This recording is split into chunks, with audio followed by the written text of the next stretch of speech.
What's going on, everybody? Brett here, and I'm back today casting a pretty special Total War Warhammer 2 replay. It's a 2v2, it's thematic, it's High Elves versus Dark Elves.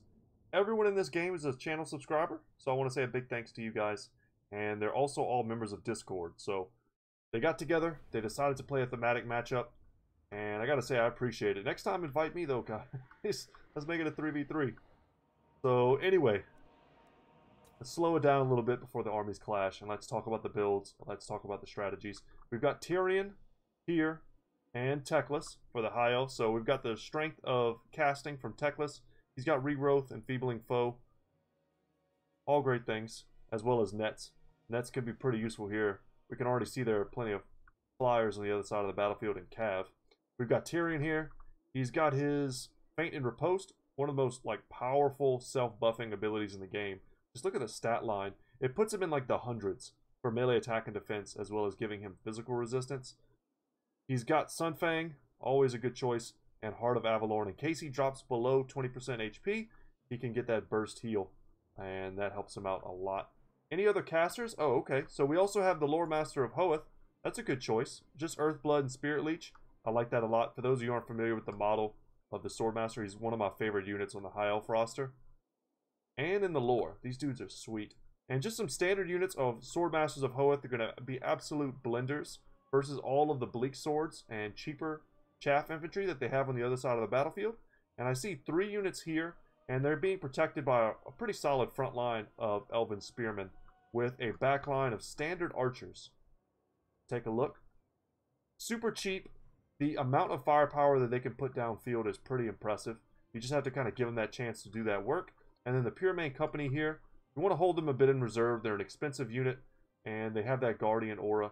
You want to keep them nearby your lords. That way they can apply that aura as needed. So we'll get to that Air Force in just a second. But off in the distance here, we also have High Mage. Really good choice. Between Teclis and this High Mage, they're going to be getting tons of Shields of Safaris. It's a pure ward save of 11% for 9 seconds on your entire army every time you cast a spell. You add that to the spam ability of Apotheosis and the undoubted casting of Tempest. We know that's going to be cast because they have Morathi and Malekith on the other side up in the air. So you're just going to be getting 11% ward save on your entire army for good portions of this battle. And then, of course, well, I see you sneaky Dark Riders in the corner. We'll get to you too. The Phoenix are coming out. These are the Flamespire Phoenix. Maybe looking to drop some bombs. But they need to be careful because there are shades on this side of the battlefield. And there's 3 groups. And they're the standard shades. They're not the Great Sword variant or the dual wieldings. But it doesn't matter. Their melee stats are great. And their armor piercing values are intense. And Melkoth's Mystifying Miasma going off from Morathi. And she's using that to slow the Phoenix down. It's a minus 24% speed debuff. And no doubt the shades are now taking aim.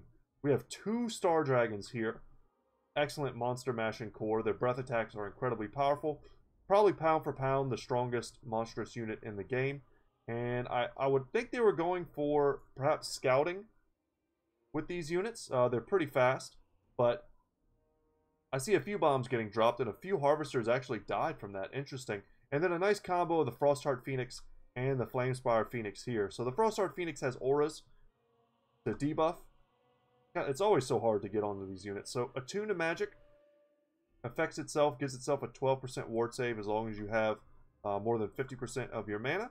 But also the Blizzard Aura, which lowers melee attack and armor piercing damage, allowing it to be more sustainable in a pit fight. And it can be very useful in kind of like the heart of your, your bastion of defense. You keep one of these nearby and you debuff units, and it can work out pretty well. So Flamespire Phoenix is getting nuked down a little bit. It needs to retreat. I think Triari might be trying to strafe it a little bit and waste some of the ammunition on the shades. Not a terrible strategy if you're able to do it. Oh, and on this side of the battlefield we have 2 more shades. But these are the variants with their great swords. So they're going to be good at cutting through infantry if and when they need to. And you'll see just a huge front line of Bleak Swords, Dread Spears on the flanks. Makes a lot of sense. And then in the center here, the Harganeth Executioners, the heavy-hitting, armor-piercing infantry unit for the Dark Elves. And they're going to go toe-to-toe, no doubt, with the Lore Masters of Hoeth. And then a backline here of Witch Elves. Going to be great to keep those in reserve for when and if the Dragons, the Phoenix decide to come in. You go ahead and you rampage them with the Witch Elves abilities, and you tie them down, you surround them with spears, you do what you got to do. But they're kind of a must include if you think your enemies are going to bring any type of monstrous unit. So out on the wings here we have Cold One Knights. There's a lot of them in this battlefield. They're going to provide that mobile, anti-large, hard-hitting. They have charge bonus of 44, not bad in the world of Cav.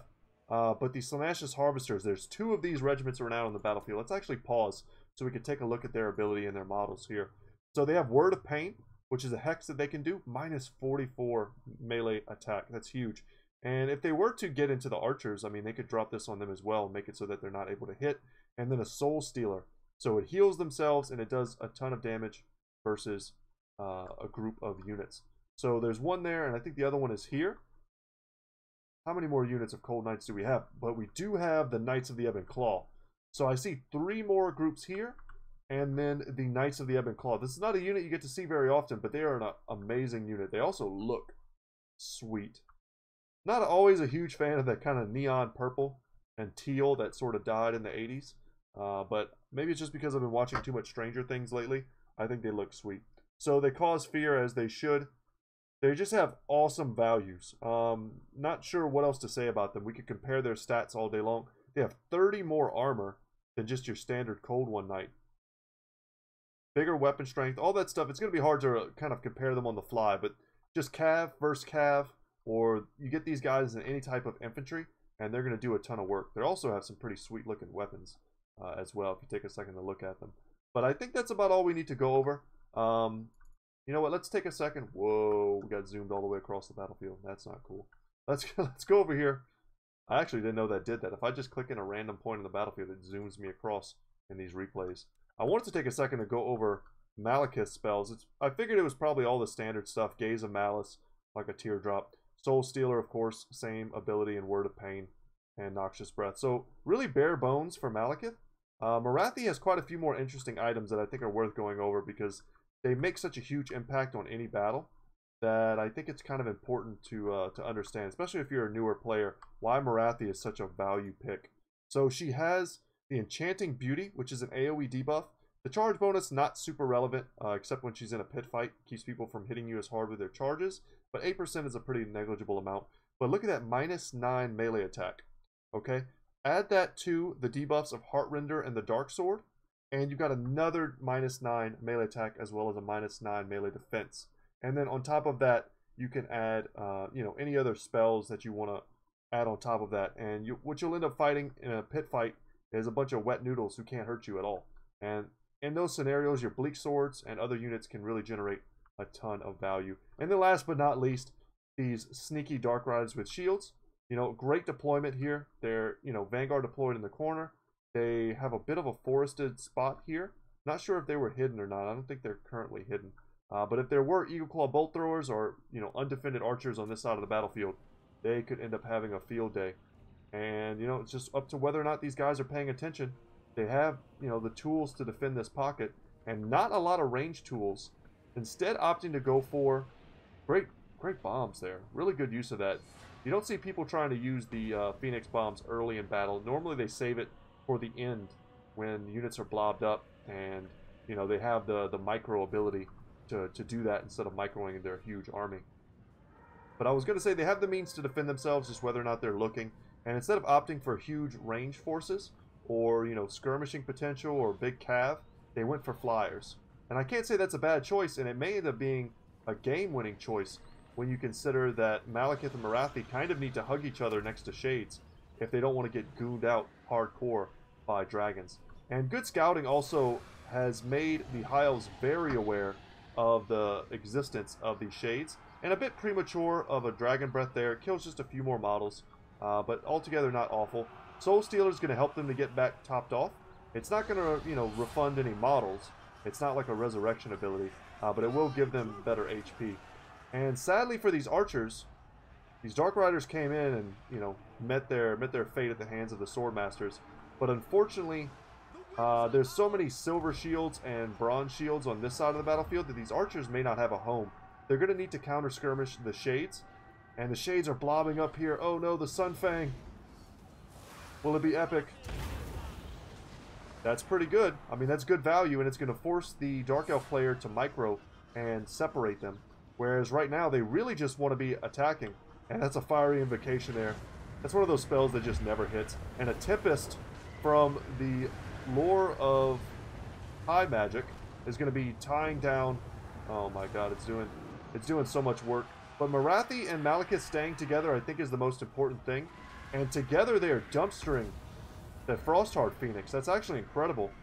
Just these two units, no dragons. The dragons have managed to dive into the front line. And they're going to help them win that engagement, though I don't even know if they really needed much help. It seems like only half of the Dark Elf forces have currently engaged, and one of the Phoenix goes down. Unbelievable. It's easy to underestimate Morathi because she's like a naked woman on a Pegasus, but her anti-large armor-piercing values are enormous, and she can really duel when you consider that her debuffs are weakening the unit she's fighting against. That was brutal. That was perhaps one of the most value fiery invocation casts I've ever seen. And with just a few, pricking shots against these, naked Witch Elf units, they'll no doubt see them to rout. But exactly as I predicted, the archers, the very cheap 475 gold archers, are going to be taking down these shades. They have a much superior range, 180 versus 130. More breath attacks going off this time for Malekith. But they're being driven off. They're within shooting distance of a much cheaper unit. And right now, the Dark Elves just don't seem to have a way to get into these archers and shut them down. Frostheart Phoenix is being chased off. That's probably for the best, though. They could probably use Morathi's magical DPS here in the front line. These Cold One Knights have gotten into the back, but it looks like they don't really know who they're fighting. I mean, these archers are undefended, really. Cold One Knights basically just running into spears. That's not a good choice. Tyrion in the front line, Word of Pain, lowering his melee attack. He still has great melee attack even with Word of Pain on him. That's ridiculous. And breath attacks going off, looking to nuke Malekith, who's super low on HP. 1,000 HP is all that separates him from death. Archer's still online. What else do we have going on? I'm sure there's tons of stuff. These spearmen are holding back so much. The Dark Elf player needs to go up and around. I mean, there's really not much holding them. Wisely, Triari is bringing his spear remnants. They feel like they've won this flank. And now they just need to rotate to deal with this Dark Elf army. Star Dragon's still very much alive. One of the Phoenix is going to go over here to try and duel Malekith. Stand Your Ground has been popped, giving him a little extra melee defense. Wouldn't be surprised to see Malekith actually win that. He's a pretty powerful duelist. He's easy to underestimate, but especially when he's only got 1,000 HP, but I still think he could probably take it. Oh my god, this is going to be brutal. Yeah, you got to pull back from these. Let's watch the damage, guys. Oh, that was rough. Normally such a hard spell to set up, but in this instance, doing great. And these archers are really performing as MVPs this battle. Malekith is going down this time to the Star Dragon and Flamespire Phoenix combo. And Morathi has come to help, but she's being slowed by the Tempest. So excellent cast there. That's going to buy them just enough time to drop Malekith to the ground. And now Morathi is forced dueling a Star Dragon and a Flamespire Phoenix. If it was just the Dragon, she actually might have won. Soul Stealer going off, plus her anti-large bonuses, and the Shades are now shooting in. They found their target. She's really fast on Sulafet. She probably should just run. 105 speed is, I think, about as fast as it gets in the air. Flamespire Phoenixes, how fast are they? Are they 120 speed? That's crazy. That's absolutely crazy. And the Frostheart Phoenix comes back. I didn't even notice that. So Morathi came back a little bit premature. And now the Frostheart Phoenix is just hovering in the air, applying those debuffs. And yeah, I don't know what the Dark Elves can do at this point. A lot of their units are routing. The High Elves aren't particularly healthy. I mean, Tyrion took a beating in the mosh pit. And Teclis is about to get smashed by the Senescious Harvesters. Does he have his potion? He does have his Potion of Troy, which gives him 44% ward save and a big heal. Let's see if he pops that. I think there's probably no better time than now to do that. But the archers have remained on Overwatch. Kind of been the main story of this game from my perspective. Shooting at valuable targets, shooting in the back of these Witch Elves, shutting down the Shades, making sure they weren't as big of players this game as they should have been. Because in all honesty, Phoenixes and Star Dragons shouldn't have been all that scary this game with that many Shades on the battlefield. Swordmasters of Hoeth, despite only having giant swords, are in fact shielded, so they're getting some damage mitigation from the Shades.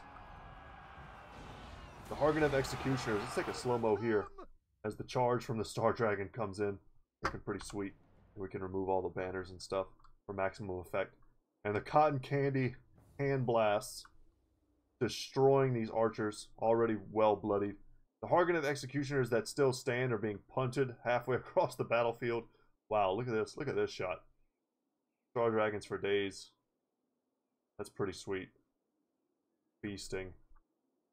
I could look at this all day, guys. I don't know about y'all. I almost don't even want to cast. Sometimes I just want to sit and just watch and be quiet. Let's let it happen. Didn't get to see much of the Knights of the Ebon Claw this battle. They must have, you know, charged straight in and gotten routed early. Yeah, once the battle joined, I didn't see them again. To be fair, though, there were a lot of... Yeah, that's it. And that's going to be into the battle. To be fair, though, there were a lot of spearmen on the battlefield. Covering, you know, all flanks. Difficult to find an opening, but with this much cav, I would expect... You know, and the High Elves were sort of corner camping, but not really. They found a good hill position. Something that made their archers, you know, quite strategic. And, you know, good kills on them. But they took a position they knew they could defend. And a nice complementary force here from both of them. And, yeah, so you've got the more elite, hard-hitting power in Triari's army with Teclis and good Tempest use. And then you also have, you know, Flamespire, Phoenix, and Star Dragons to do the work. And just enough spearmen to help his ally, Evil Sun's Big Mech. He took kind of the meat and potatoes of the army. You know, he's got the good armor-piercing infantry. He's got the archers. And then, to complement Triari's build, he brought a few extra flying units to make that synergy all the stronger. And then, you know, honestly, this was a great build from both Dark Elf players. I think, you know, with a little bit of different play, maybe even just a different map change, they might have had the advantage here. They have so much anti-large cav. Their chaff, you know, Bleak Swords beat High Elf Spearmen, I'm pretty sure, in a 1v1. They might lose. Dread Spears might lose versus Spearmen. That'd be worth testing. I'm sure it's very close. But in a one-on-one, I think Martial Mastery usually beats, or Martial Prowess, rather, usually beats Murderous Prowess. Just depends on when it procs. But big kills on some of these units. I mean, the Spearmen did their job. They held long enough for these, you know, the kind of sniper team of Phoenix to do their job. And let's go ahead and check out Morathi's squad. She spent, unfortunately, she spent a large portion of that battle chasing off the Phoenix and then not successfully chasing it off. And that feels bad. I've done that myself several times. You know, you get the unit right to the edge, you think you've got them, and then you just, as soon as you know, click off the unit just rallies instantly, right at the edge of the map. And then sometimes you have units that are routing off the map, they've got 3/4 of their HP still up, and you think, surely they'll return. There's no one around them. You know, if I just wait a second, you know, my micro attention will be worth it, and they'll come back, and they don't. It breaks your heart. I actually had that happen to me in my last game that I cast on the channel. I had a group of Hawk Riders not return, and I was just watching them like, they're coming back, surely. They're super healthy, there's no one there, and they didn't come back. So it's an understandable micro error that could happen really to anyone. But still, great games. Thank you so much to Evil Sun's Big Mech, Triari, Mole Spaghetti, and Uzumaki Norio for being good sports and sending me replays. They send me a ton of replays. And guys, if you would like to send me replays too, all you have to do is, first off, join the Discord. The link will be in the description down below. There's a channel on there for Total War replays, and just send them to me. Super easy for me to download off of there. And I just wanted to say, as the new patch comes out, as undoubtedly it will with the new DLC, not only will I be doing videos on those, but if you guys have replays that take place before that patch, either try and get them to me very soon, or just hold off and make some new replays to send me. Because I'm definitely going to be wanting to be casting replays on the new patch with all the new units. So, that's all I got to say. Guys, thank you so much for watching. Once again, my name is Brett. My channel is Goodtalk Gaming. And as always, guys, I will see you in the next one. Take care.